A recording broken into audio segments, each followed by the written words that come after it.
여러분 반갑습니다. 프리다운 경제입니다. 미국 정치권에서 지각 변동이 일어나고 있는 것 같습니다. 자, 지금 트럼프가 정말 거의 당선됐다시피 행동할 정도로 미국 내에서 트럼프의 지지율이 급격하게 상승하고 있는데요. 이 트럼프를 위협할 만한 민주당의 후보가 거의 없었거든요. 그래서 많은 채널에서도 지금 후보가 없다. 여러 사람들이 있지만 전부 다 문제성이 크기 때문에 지금 현재 이 강력한 트럼프를 이길 사람이 없다라고 했는데, 새롭게 거론된 인물이 나왔는데 이게 트럼프한테 정말 엄청난 강적이 될 것 같습니다. 일단 바이든이 21일 날 사퇴 유력이라는 기사가 오늘 나왔습니다. 그러면서 해리스 부통령에 대한 승계 지지는 안 할 것이다 라는 얘기가 나왔는데, 이미 며칠 전부터 이 이야기는 계속 나왔었죠. 게다가 펠로시조차도 바이든의 사퇴가 가까워지고 있다라고 했고, 지금 브로맨스라고 불렸던 절친이었던 오바마도 사퇴 여부를 진지하게 고려를 해야 된다, 이런 얘기가 나오기 시작했습니다. 자, 그러다가 결국은 21일 날 사퇴가 유력하다라고 했는데, 이 21일은 시카고에서 열리는 민주당 전당대회거든요. 여기서 이제 새로운 후보를 만드는데, 트럼프는 이미 지금 후보가 확정이 됐죠. 새롭게 거론되는 후보가 누구냐? 우리나라에서 김승현 논설위원이 최근에 이런 얘기를 했습니다. 현재 바이든한테는 세 가지 선택지가 있는데, 출마를 강행 혹은 이 카멜라 해리스 현 부통령을 가능대로 지명한다. 근데 이거는 지금 사실상 가능성이 그렇게 높지 않습니다. 이 해리스 현 부통령은 미국 최초의 흑인 여성 부통령이고, 정말 어떻게 보면은 발자취가 전설에 가까울 정도임에도 불구하고 사실 지금에 있어서 최근 몇 년간은 존재감이 거의 없었죠. 자, 그런데 두 번째는 출마를 강행하되 부통령 후보로 제3의 인물을 지명한다인데요. 바로 그 후보가 버락 오바마가 유력 후보다라는 겁니다. 이게 지금 미국 내에서도 엄청나게 이야기가 많이 나오고 있고요. 자, 그리고 세 번째가 불출마를 선언해서 이 경선을 통해서 대체 후보를 선출해야 된다는데, 이게 지금 인물이 없습니다. 그래서 미국 내에서 엄청난 지지율을 가진 인지도가 높은 사람을 데리고 와야 되는데, 그게 지금 버락 오바마라는 겁니다. 게다가 지금 이 바이든 교체론의 배후에 오바마가 있다라는 얘기가 나오고 있습니다.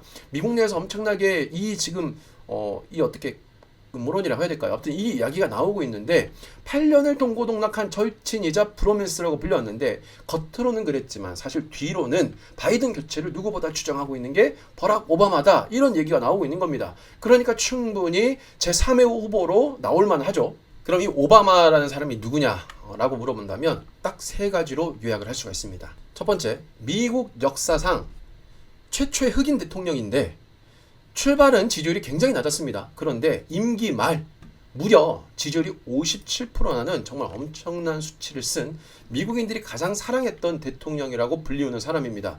무려 지지율이 7년 이래 최고치를 기록할 정도로 이 해피한 얼굴에서 이 지지율이 나오죠. 엄청난 지지율을 가지고 있고 미국 내에서 인지도가 어마어마한 대통령입니다. 두 번째는 이 오바마는 언변의 달인입니다. 처음부터 말의 인간이었다라는 평가를 받으면서 그의 연설 소통 능력은 임기 내내 빛을 발했다라고 표현할 정도죠. 이미 편집장을 지낼 정도로 글쓰기도 좋아했고요. 그리고 이미 시작부터가 지역사회 운동가로 시작을 했습니다. 그러니까 엄청난 연설 경력을 가지고 있어서 미국 내에서는 이 오바마의 어떤 연설을 정말 아름답고도 듣기 즐겁다, 이런 평가를 할 정도입니다. 물론 트럼프도 언변의 달인이긴 하지만 이 둘과는 조금 다른 결이 있죠. 트럼프는 굉장히 직설적이고 강경한 그런 발언하는 반면에, 오바마는 말 자체에 그냥 언변이 그냥 말의 인간이라는 표현을 받을 정도로 그냥 화려합니다. 그렇기 때문에 이 둘 간의 언변에서도 현재 트럼프의 막강한 적수라고 볼 수가 있고요. 그리고 최근에 이 트럼프와 바이든 간의 어떤 토론에서도 정말 많은 이야기가 나왔는데, 건강을 미국 역사상 대통령에서 후보에서 건강을 주제로 서로 공격하는 게 역사적으로 있었나 싶을 정도로 고령입니다. 이 트럼프는 1946년생인데요. 이 오바마는 무려 61년생으로 15살이나 젊습니다. 이 나이만 본다라고 하면은 우리나라로 거의 60대 중반이거든요. 그러니까 예전이라면 야, 이거 대통령인데 조금 나이가 많네, 이렇게 평가할 정도면, 지금 트럼프나 바이든에 비하면 정말 말 그대로 거의 청년입니다. 청년. 최근 심지어 나이에서도 보면은 60대까지는 젊은 청년이라고 표현할 정도죠. 고령화 사회가 되다 보면서. 그러니까 지금 지지율에서도 그리고 언변에서도 나이에서도 트럼프를 모두 압도할 수 있을 만한 유일한 제3의 후보가 버락 오바마라는 겁니다. 근데 이 오바마가 지금 트럼프와 지금 차이점이 물론 정치적으로도 굉장히 많습니다만 정책적으로도 정말 그게 있는 인물입니다. 자, 앞으로 이 오바마에 대한 이 후보의 이야기가 많아지면 많아질수록 과연 시장에는 어떤 변화가 올 것이냐, 가장 첫 번째 그리고 증시에서도 처음 움직일 만한 내용이 바로 이 기후와 관련된 겁니다. 이 트럼프는요, 오바마하고 아주 대척점에 있는 것 중에 하나가 바로 이 기후입니다. 기후. 2015년도에 파리 기후 협약에 가입을 한 것은 바로 오바마고요. 그리고 이거를 당선되자마자 2주 만에 탈퇴를 해버린 게 트럼프였습니다.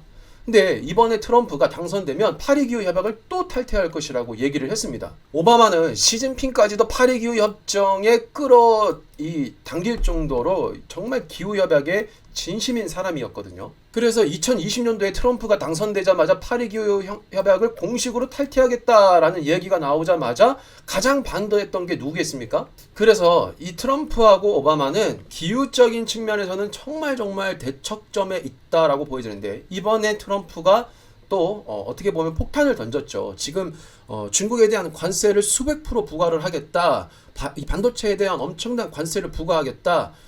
정말 여러 가지 얘기했고, 지금 시장이 굉장히 분위기가 안 좋아졌고 조정의 가능성이 커졌죠. 시장 조정의 가장 빌미가 된 게 정치적 불확실성인데요. 이건 제가 다음 영상에서 한번 다뤄드리도록 하고요. 오늘은 당장 다음 주 증시에 영향을 줄 수 있는 내용이기 때문에 먼저 내용을 좀 가져왔습니다. 자, 그래서 트럼프는 지금 이 파리 기후 협약에서 또 탈퇴할 것이다 라는 얘기를 했는데, 만약에 버락 오바마가 후보로 시장에서 이야기가 점점 나오고 정말 버락 오바마가 후보로 나온다 라고 하면은 아마 증시에서는 가장 크게 반응하는 게 이 기후와 관련된 주식들이지 않을까라는 생각을 해봅니다. 특히나 트럼프는 전통적으로 미국 내에서 원유 관련 사업을 해왔던 사람이죠. 왜 이렇게 파리 기후 협약을 탈퇴하려고 할까요? 그 이유는 최근에 트럼프가 발언한 내용에서 확인할 수 있습니다. 트럼프는 당선되자마자 인플레를 종식시킬 수 있다. 그러면서 차후에는 금리 인하도 하겠다라는 이제 얘기를 했죠. 물론 당장의 이 파월이 9월달에 금리 인하하는 것은 반대한다라고 했지만 인플레를 잡고 나서는 본인은 금리 인하를 하겠다라고 했습니다. 그러면 인플레를 어떻게 잡을 것이냐? 그 내용에 대해서는 바로 간단합니다. 공급을 늘려버리는 거죠. 그동안 미국의 연준이나 재무부의 어떤 정책적인 부분을 보면 인플레를 잡는 것은 어떤 수요를 줄이는, 그러니까 시장이 조금 식는, 어떻게 보면 폭락이라는 리스크를 좀 감수하고서라도 수요를 줄이는 부분에 대한 초점을 맞췄다면, 트럼프는 그 반대입니다. 오히려 공급을 엄청나게 늘려버리겠다. 그래서 에너지 비용을 낮추기 위해서 석유 지출을 통한 인플레이션 위기를 종식시킬 거다라는 얘기를 했습니다. 이게 석유 지출, 에너지뿐만이 아닙니다. 취업률에 관련돼서도, 고용과 관련돼도 마찬가지인데요.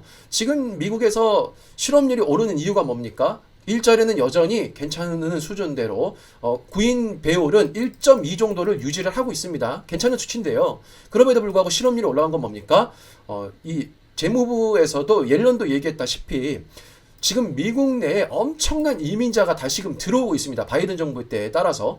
그래서 지금 이 이민자가 증가를 하니까 이 고용에 대한 부분의 공급보다 노동에 대한 공급이 훨씬 늘어난 겁니다. 미국인들에 대한 공급과 불법 이민자에 대한 공급, 이 부분이 엄청나게 늘어나니까 일자리 대비 이게 훨씬 커져서 실업률이 올라간 것이다. 이렇게 지금 얘기가 나오고 있는데, 이 부분 역시도 트럼프는 들어오자마자 뭐라고 했냐면, 지금 이 불법 이민자를 아예 막아버리겠다.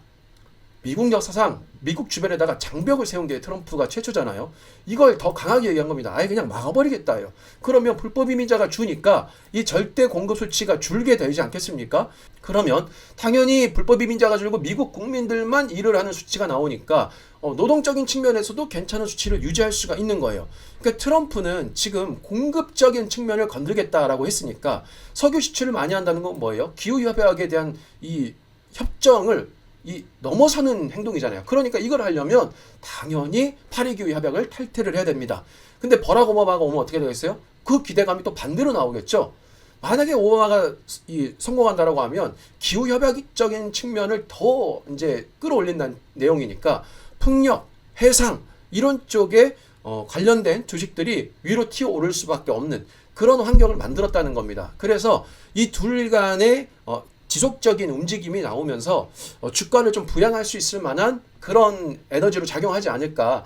이게 계속 간다라고 보기는 어렵지만 적어도 8월 21일 날 이 민주당에서 후보를 누가 데리고 나오느냐 이 전까지는 움직일 가능성이 높고요. 만약에 여기서 오바마가 나왔다 그러면 진짜 이거는 훨씬 더 길어질 수 있는 내용이겠죠. 그래서 오바마가 만약에 후보로 나온 게 확정이 되면 11월 달에 대선 전까지 몇 달 정도, 한 3-4달 정도 그 상승을 이어갈 수 있는 충분한 에너지로 나올 수 있을 것 같다. 이렇게 봅니다. 그래서 여러분들도 지금까지는 최근 이 증시를 보면 대체 에너지, 그러니까 재생 에너지 부분의 주가는 정말 약했고 주가가 바닥에 있습니다. 이게 다시금 위로 튀어오를 만한 그런 호재들이 좀 나왔다라고 보시면 될 것 같고요. 다음 주 증시부터는 그런 내용들을 좀 찾아보면 2-3달 정도의 수익을 볼 수 있는 그런 흐름을 만들지 않을까라는 생각을 해봅니다. 물론 진짜 시장이 그렇게 움직이지 않을 수도 있겠지만 언제나 기대감이라는 게 있기 때문에 그런 부분들을 반영해서 이미 금요일 오늘에 촬영한 오늘도 관련된 주식들이 좀 올랐습니다. 그래서 여러분도 좀 찾아보시고 해당 주식들을 다음 주에 좀 관심 있게 좀 쳐다보시면 좋을 것 같다라는 생각이 좀 들었습니다. 오늘 영상은 이 정도 하고요. 지금 증시의 부정적인 어떤 이유가 무엇인지, 지금 전체적인 미국에서 분위기가 어떻게 흘러가고 있고 정치적 불확실성이 어떻게 생겼는지에 대해서 다루도록 해보고요. 오늘 영상도 도움이 됐다면 좋아요, 구독, 알람 부탁드리도록 하겠습니다. 저희 멤버십은 특정 종목을 언제 사서 언제 팔라 이렇게 알려주는 것이 아니라 제가 시장에 대한 분석과 산업에 대한 분석, 차트 분석, 그리고 여러 가지 기법 등을 통해서 여러분들이 스스로 투자를 해서 성공할 수 있게끔 키워주는 멤버십이다라고 생각하시면 될 것 같습니다. 매주 목요일 현재 라이브 방송 외에 제가 지속적인 브리핑과 산업에 대한 설명을 드리고 있으니까요. 함께 하시고 싶은 분들은 멤버십을 가입하시고요. 저희 멤버십 전용 카톡방에 들어오셔서 다양한 정보 받아가시고요. 소액인 멤버십의 비용 대비 분명히 훨씬 더 높은 이익을 얻을 수 있을 거라 제가 확신하고 있으니까요. 함께 어려운 시장 걸어가면 좋을 것 같습니다.